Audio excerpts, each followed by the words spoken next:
Assalamualaikum warahmatullahi wabarakatuh.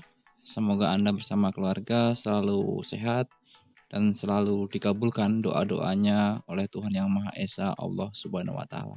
Amin. Pada video ini saya akan mencoba membuat adaptor untuk perangkat elektronik yang menggunakan daya 5 volt atau bisa disebut adaptor 5 volt all in one ya. Satu untuk banyak perangkat gitu. Siapa tahu ada teman-teman yang seperti saya menggunakan banyak perangkat yang menggunakan daya DC 5 volt untuk keperluan sehari-hari. Misalnya saat menggunakan laptop, kita menggunakan atau menghidupkan kipas pendingin laptop atau cooling pad, menggunakan vacuum cooler laptop juga, menggunakan kipas angin, lampu ring LED misalnya, atau lampu LED yang menggunakan daya 5 volt atau perangkat-perangkat yang lain lah. Khusus untuk cooling pad dan vacuum cooler laptop, biasanya kan kita langsung mencolokkan pada USB laptop ya untuk sumber dayanya. Kalau menurut saya sih terasa sayang saja jika sumber daya harus dicolokkan pada USB laptop secara langsung. Karena saya berpendapat hal itu akan membebani baterai laptop ya. Yang pasti daya pada baterai laptop itu akan cepat habis, kemungkinan juga akan memperpendek usia baterai laptop itu sendiri. Alasan berikutnya itu saya juga merasa ribet jika harus menggunakan banyak adaptor 5 volt seperti menggunakan charger HP untuk sumber daya banyak perangkat. Karena menggunakan charger HP seperti ini juga akan menggunakan banyak lubang stop kontak seperti ini.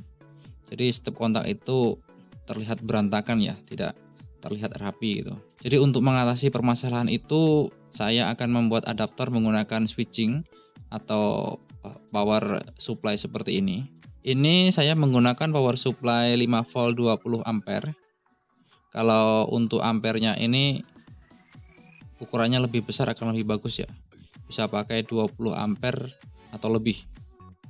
Berikutnya untuk rangkaian pengkabelan kita lihat di bagian ini. Ini ada huruf L dan N. Ini untuk kabel listrik AC atau kabel yang berasal dari listrik rumah. Untuk L kabel AP atau kabel positif, dan N untuk kabel massa atau kabel negatif pada listrik.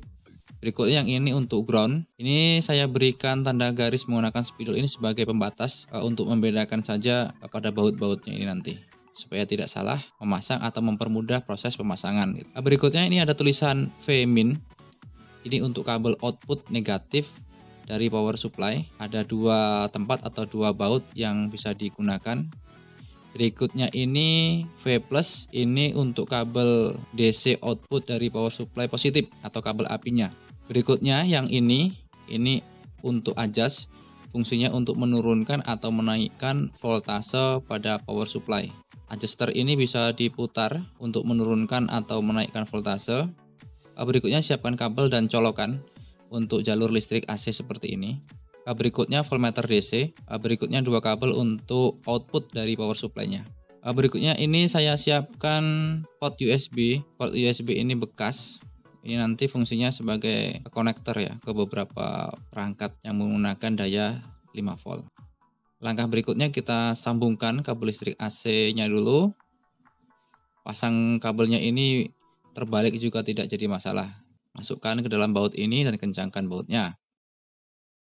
Berikutnya kita pasang kabel DC. Untuk pemasangan kabel DC ini jangan sampai terbalik ya untuk kabel min dan plusnya. Sebelumnya kita gabungkan dulu dengan kabel voltmeter ini. Untuk kabel plus voltmeter saya sambungkan ke kabel warna kuning ini. Kabel kuning ini untuk kabel plus DC. Berikutnya untuk kabel hitam negatif voltmeter gabungkan dengan kabel warna putih. Kabel warna putih ini untuk negatif DC. Untuk kabel plus warna kuning kita masukkan pada bagian V+ ini. Kemudian kencangkan bautnya. Berikutnya kabel putih masukkan pada bagian V- dan kencangkan bautnya. Kita coba colokkan kabel AC-nya. Nah, sekarang power supply ini sudah berfungsi. Ini ditandai dengan lampu indikator berwarna merah ini. Pada voltmeter ini tertera 5,17 volt. Untuk menaikkan atau menurunkan voltase pada power supply-nya tinggal putar di setir ini.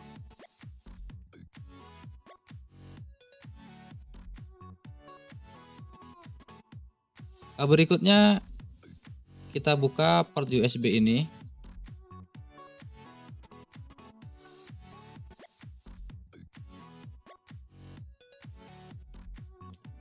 Penampakannya seperti ini, jadi kita fungsikan saja port USB bekas ini daripada terbuang ya.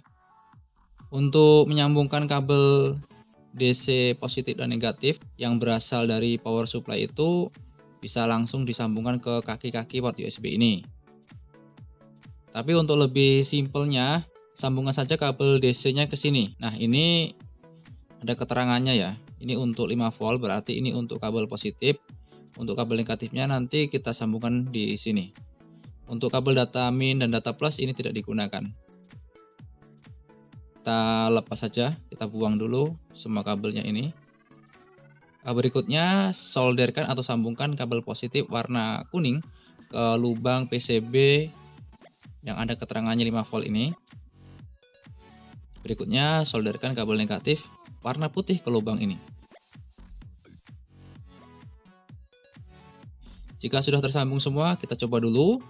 Siapa tahu nanti tidak berfungsi ya. Mari kita coba. Kita colokkan kabel AC ini ke stop kontak. Nah, hidup ya. Ini LED pada port USB juga hidup. Jadi ini ada saklarnya, tinggal ditekan saja bisa on off. Kita off kan dulu semua port USB-nya. Selanjutnya kita coba dulu menghidupkan kipas angin mini ini. Kipas ini menggunakan daya 5 volt dan normal. Saklar juga berfungsi, bisa digunakan untuk menghidupkan dan mematikan kipas anginnya. Berikutnya lampu LED ini juga normal. Berikutnya lampu LED ring ini juga berfungsi juga.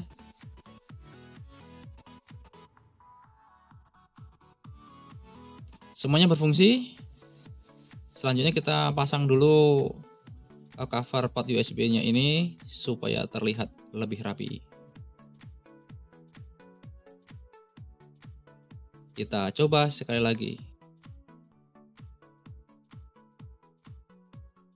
Jadi prosesnya sudah selesai ya teman-teman. Setidaknya dengan cara seperti ini, jadi kita tidak perlu lagi ribet untuk colok cabut begitu banyak adaptor yang menggunakan charger HP. Berikutnya tidak boros menggunakan charger HP juga, stop kontak juga lebih rapi. Berikutnya baterai laptop lebih aman karena tidak digunakan untuk menghidupkan secara langsung cooling pad dan vakum cooler laptop ya. Yang pasti menggunakan cara ini banyak perangkat dapat dihidupkan dengan satu sumber daya saja. Cukup sekian, semoga video ini ada nilai manfaatnya. Mohon maaf jika penyampaian saya kurang jelas atau berbelit-belit. Saya akhiri, wassalamualaikum warahmatullahi wabarakatuh.